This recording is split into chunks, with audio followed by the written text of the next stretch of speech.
I knew something was wrong the moment I saw my son's wheelchair abandoned in the yard.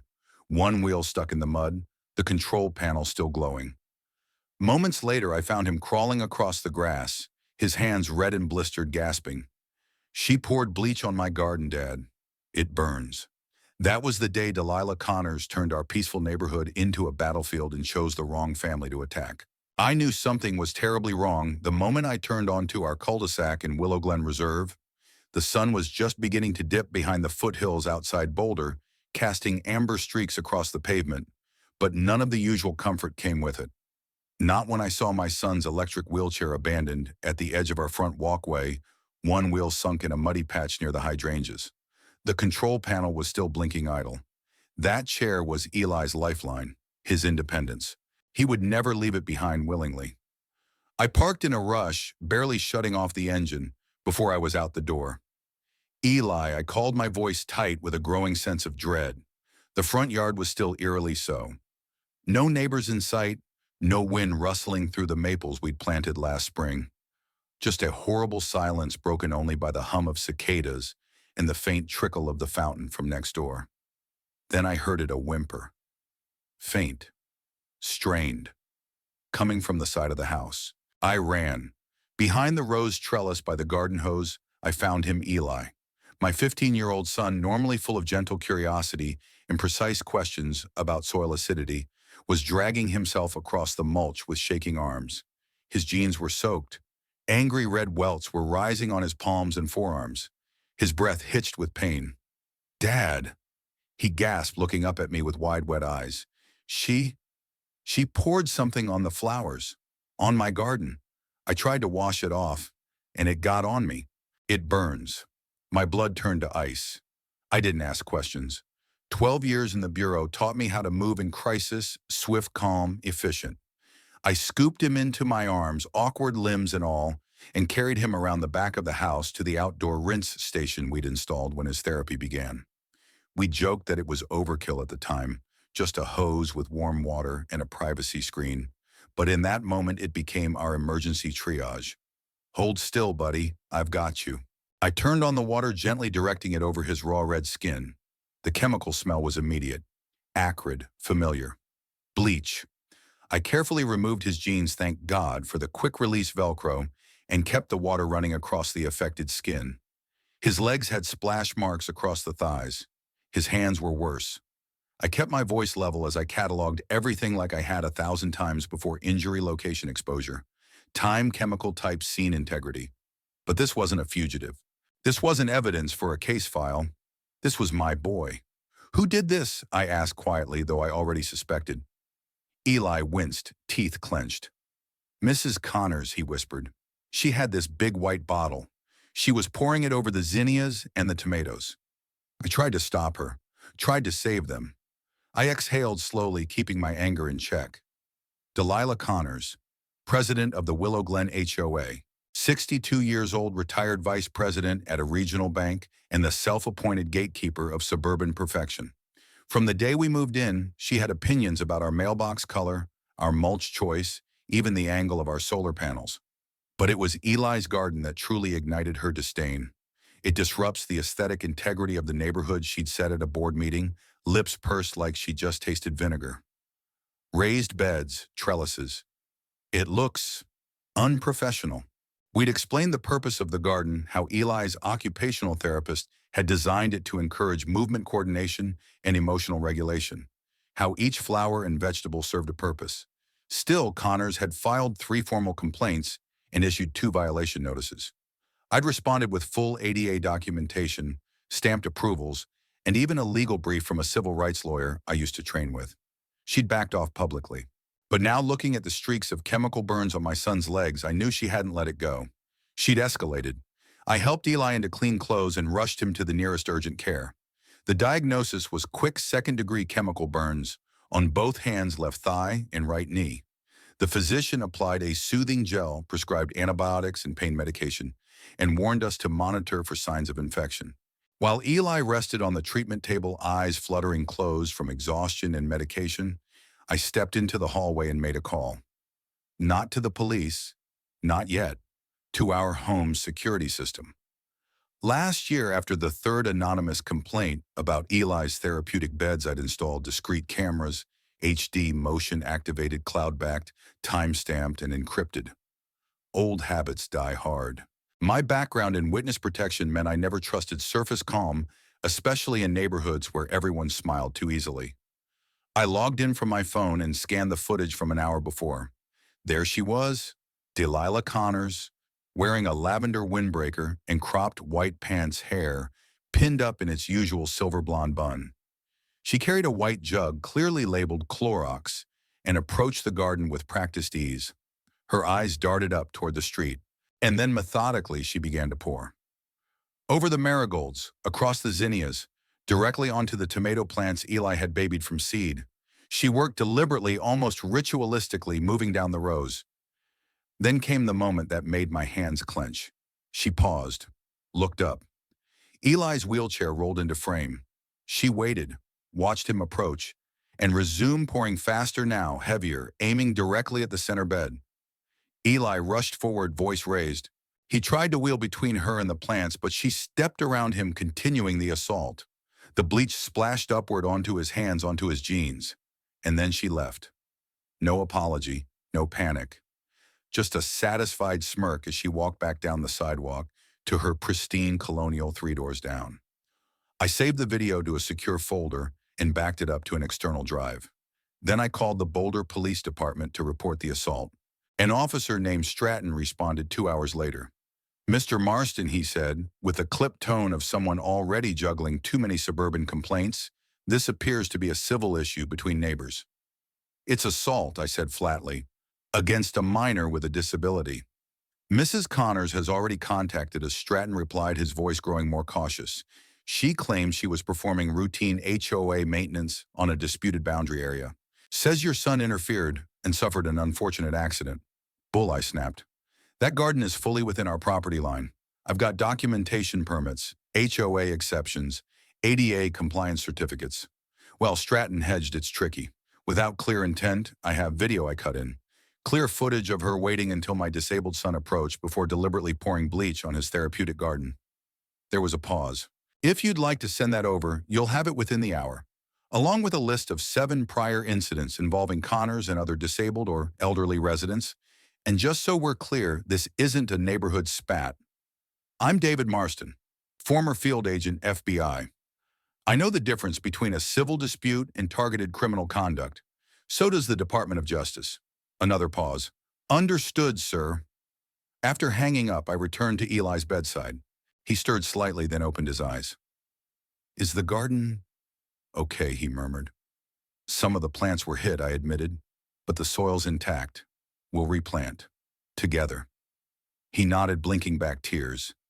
"She's not gonna stop, Dad. Not until it's all gone." I knelt beside him. "She just made the biggest mistake of her life, son. She went after the wrong kid and the wrong father."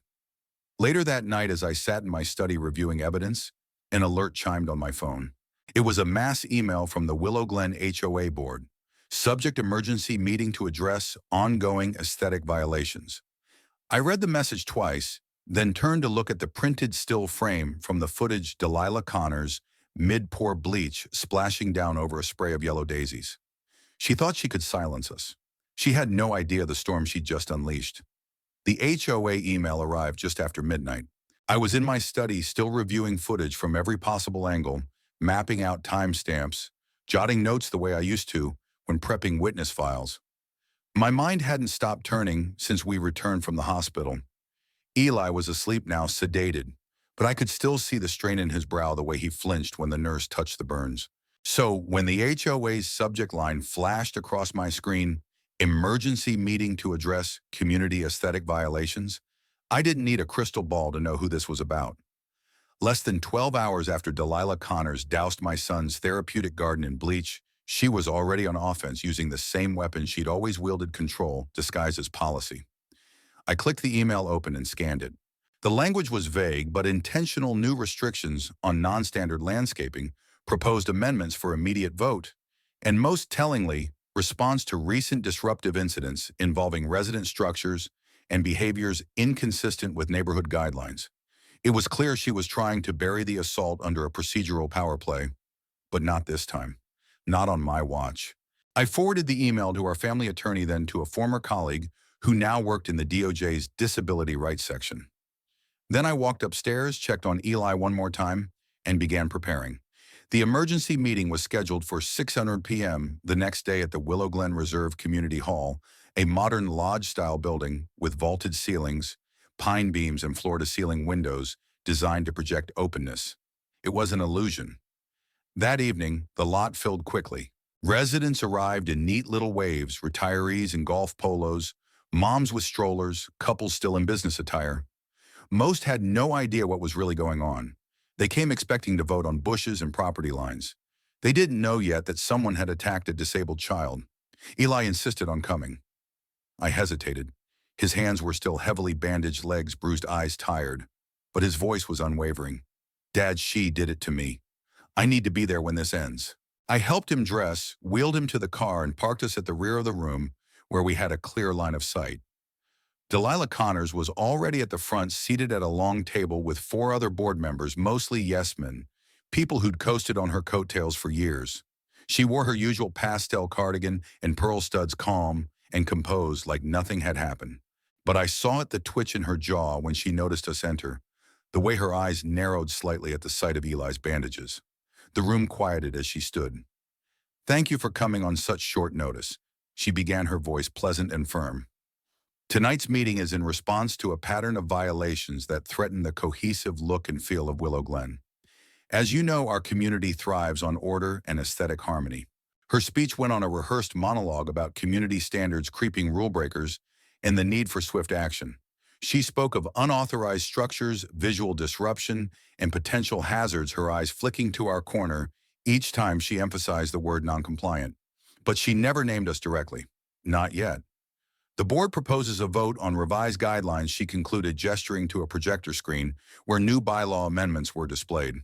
The language was aggressive, granting the HOA power to remove non-compliant landscaping without homeowner consent, banning therapeutic gardens unless pre-approved, and imposing fines up to $5,000. It was a direct attack. Then she opened the floor. "We welcome public comment before the vote," she said, hands folded neatly. Several residents spoke. Some asked polite questions. A few expressed concern about the speed of the proposed changes. But most were unsure what this was really about. Then Eli rolled forward. The room fell still. He parked himself beside the center aisle, unflinching under the weight of every eye. "My name is Eli Marston," he said, his voice hoarse but steady. "Yesterday, Mrs. Connors poured bleach onto my garden while I was in it. When I tried to stop her, the bleach splashed on me and caused chemical burns. I'm 15. I use a wheelchair, and that garden is part of my therapy for cerebral palsy." A collective gasp rippled through the audience. Delilah's face paled. "That's an unfortunate misunderstanding," she said, quickly standing. "The area in question is HOA controlled. I was performing authorized maintenance. We have video," Eli said, cutting her off. She waited until I approached. Then she poured the bleach. She watched me scream. Someone in the audience muttered, "Jesus." A woman in the front row put her hand over her mouth. I stood then, moving slowly to the center. "My name is David Marston," I said, projecting my voice without anger, but with clarity. "I'm a resident. I'm also a retired FBI agent with a background in witness protection and criminal investigations.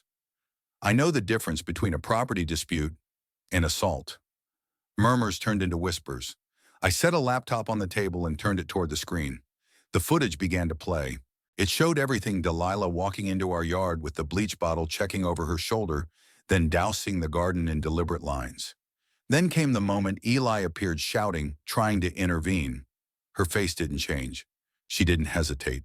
She just kept pouring. When the footage ended, the room was silent. Then it erupted. "That's a crime," someone shouted. "Call the cops," another said. She knew what she was doing. Delilah raised her hands, flustered. "This is being taken wildly out of context." "Let me add more context," I said, pulling out a folder. "This includes statements from 6 former residents, people who requested reasonable accommodations under the ADA and were systematically targeted by Mrs. Connors. One had their ramp vandalized. Another was fined weekly for installing handrails. All of them eventually sold their homes and left. I placed the folder on the board table. And then there's the money. I clicked to the next slide, a series of bank records, contract scans, and shell company filings. Over the past 3 years, Mrs. Connors funneled over $180,000 from the HOA's landscaping budget into a company secretly registered under her cousin's name. That company has no employees, no equipment, and was created 3 months before the first landscaping contract was awarded. The board members looked at each other stunned. One of them, an older man with thick glasses, leaned forward. I move that we immediately suspend Mrs. Connors and open a full investigation. Seconded came 3 voices at once. The vote wasn't close. It passed with 41 in favor, 2 abstaining, and none opposed. Delilah stood frozen. Her lips parted, but no words came. She looked at me, at Eli, and finally down at the floor. When she gathered her belongings and exited the room, no one stopped her. But no one looked away either. As she passed by us, Eli didn't say a word. He didn't need to. The bandages on his hands said enough. After the meeting, residents came over to shake our hands. Some offered apologies. Others asked how they could help rebuild the garden. A young girl in a sunflower dress hugged Eli and said, "I want a garden like yours." Later that night back home, Eli wheeled out to the yard. I followed behind him, unsure what he needed. He looked at the charred remains of his tomatoes, the broken trellis, the splintered rosemary. Then he turned to me. "We're going to replant, right?" "Yeah," I said. "We are." He nodded once. "Let's make it bigger." I smiled. "As big as you want, kiddo." Justice. I thought doesn't always come with sirens and headlines. Sometimes it rolls into a meeting, in a wheelchair, tells the truth, and changes everything. The next morning, the HOA board released a formal statement announcing Delilah Connors had been unanimously removed from her role as president and would no longer represent Willow Glen Reserve in any official capacity. But the consequences for her had only just begun. By the end of that week, the footage, the witness testimonies, and the financial documentation I had collected were in the hands of the Boulder County District Attorney, the FBI's White Collar Crimes Unit, and the Department of Justice's Civil Rights Division. The assault charge alone would have been enough to ensure a criminal case, but when combined with ADA violations and documented embezzlement totaling over $200,000, there was no way she could dodge accountability this time. The indictment came within 3 weeks. 3 felony counts: aggravated assault of a disabled minor, willful violation of federal accessibility laws, and fraud relating to HOA funds. She took a plea deal, restitution to the HOA court-mandated community service, and a 5-year ban from participating in any housing association or neighborhood governance in the state of Colorado. But even that wasn't the real victory. The real change started with what came next. The board, now led by a retired Army medic named Gwen Patel, and the meticulous accountant who'd called for Delilah's removal, formed a new subcommittee, the Accessibility and Inclusion Task Force. I was asked to advise. They rewrote the HOA bylaws from the ground up this time, with real legal counsel and transparency measures built in. Most importantly, they instituted a non-negotiable clause. Any design structure or garden supporting the health and well-being of a resident with disabilities would not only be permitted, it would be protected. But it was Lucas who led the true transformation. In the weeks after the vote, his hands slowly healed beneath the gauze, but something deeper had shifted too. He spent more time outside, even in the chill of early spring, kneeling at the edge of the garden beds that had survived the chemical attack. Some of the plants had died, yes, but the soil, the roots, the foundation was still strong. He began replanting. Not just flowers this time, peppers, lettuces, herbs. He started sketching new layouts on his iPad, wider paths for other wheelchair users, raised planters at different levels for kids with limited reach, sensory stations for children on the autism spectrum. And then one evening, as the sun dipped low over the newly turned beds, he looked up at me and said, "I want to start a program for kids like me, a place to learn how to grow things, to feel like they belong in the dirt too." I smiled, really smiled, for the first time in weeks. "What would you call it?" I asked. He thought for a moment. "Bloom with me." And that's exactly what we did.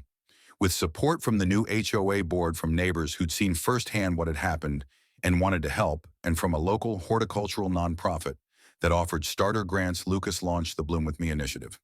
What started as one corner of our backyard soon expanded into a designated space within the Willow Glen Community Park. Volunteers poured in. Parents of kids with disabilities reached out, some from miles away, asking if they could enroll. We built adaptive tools, grip-friendly trowels, height-adjustable watering wands, shaded stations for kids with sensory sensitivities. Local schools took notice. Therapists referred patients. Lucas became a quiet leader, always more interested in guiding a child's hand to a seedling than standing in front of a camera. But the story spread anyway. One local station did a segment, then another. And then a regional affiliate picked it up for a Sunday morning feature called Where Hope Grows. 6 months after that pivotal HOA meeting, Willow Glen Reserve hosted its first ever Community Inclusion Day, a full-scale neighborhood event with booths, food trucks, live music, and an entire section of the park dedicated to showcasing Bloom With Me. The kids ran or wheeled between planters. The air was thick with the smell of lavender and rosemary. There were giggles, dirt-stained palms, sun hats and sunscreen and juice boxes. I stood beneath the awning, watching it all unfold, a paper cup of lemonade, sweating in my hand. And then I saw her, a little girl, maybe 8, pushing a mini wheelchair with pink streamers on the sides. She was laughing as Lucas guided her hand to a tomato sprout, showing her how to cup the soil gently, how to check the stem without crushing it. Her mother stood nearby, tears in her eyes. I didn't need to ask why. I knew. This wasn't just about plants. It was about reclamation, visibility, healing. Lucas caught my eye then, across the garden bed, and gave me a small smile. His mother's smile. My wife Maria had loved gardening. She used to say that soil was God's handwriting, something sacred, humble, and full of rebirth. She'd planted that seed in our boy before cancer stole her from us. And now here he was, growing entire forests of hope in the same soil someone had tried to poison. The Whispering Pines HOA tried to silence him, tried to bleach away his presence. But here in the sun, surrounded by children whose hands had once been told no, Lucas had written something louder, more lasting. Justice hadn't come with a badge or a warrant this time. It had come with a spade, a sprout, and a community finally willing to listen. As the event wrapped up, Gwen Patel approached me. "We're renaming the north end of the park," she said, placing a hand on my shoulder. "It'll be called Marston Garden, in honor of what your son built here." My throat tightened. I nodded. No words felt big enough for the moment. That night, as we rolled Eli back into the house, past the original garden beds, now glowing under solar lights, he looked up at the stars and asked, "Do you think she ever really saw us as people?" I paused. "I don't think she ever tried." He was quiet for a moment, then said, "I'm glad we made her look." And I realized then with complete clarity that justice doesn't always arrive in the way you expect. Sometimes it walks into a courtroom. Sometimes it gets voted into new policy.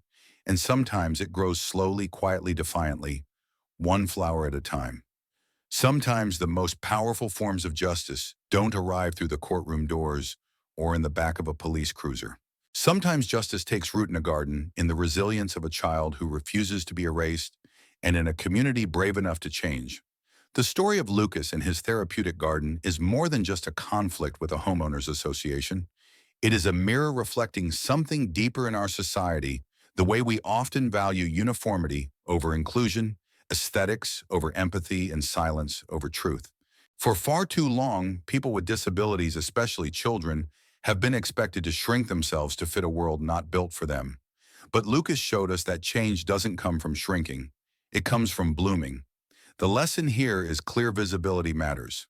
When we allow ourselves to see the humanity in others, especially those who are vulnerable or different, we begin to dismantle the quiet systems of exclusion that thrive in shadows. It takes courage to speak out, to confront injustice face to face, but it also takes community to nurture lasting change. What began as a cruel act meant to discourage a young boy ended up transforming an entire neighborhood, rewriting policies, and creating a safe, inclusive space for future generations. To all who are listening, let this story be a reminder: never underestimate the power of one voice, backed by truth, compassion, and persistence. Whether you're a parent, a neighbor, or someone who's been made to feel like they don't belong, you matter. Your voice matters. And when you speak up for what's right, you plant seeds that can grow into something far greater than you imagine. And now, on behalf of our team at Us, Justice Stories, we want to say thank you. Thank you for listening with your hearts, for standing alongside those who've been wronged, and for believing in stories that shine a light in dark corners. Each time you share, comment, or reflect on one of these stories, you become part of a movement, one rooted in empathy, fueled by truth, and committed to a more just and inclusive world. Until next time, keep standing up, keep speaking out, and keep believing that even the smallest garden, when nurtured by love and courage, can change the world.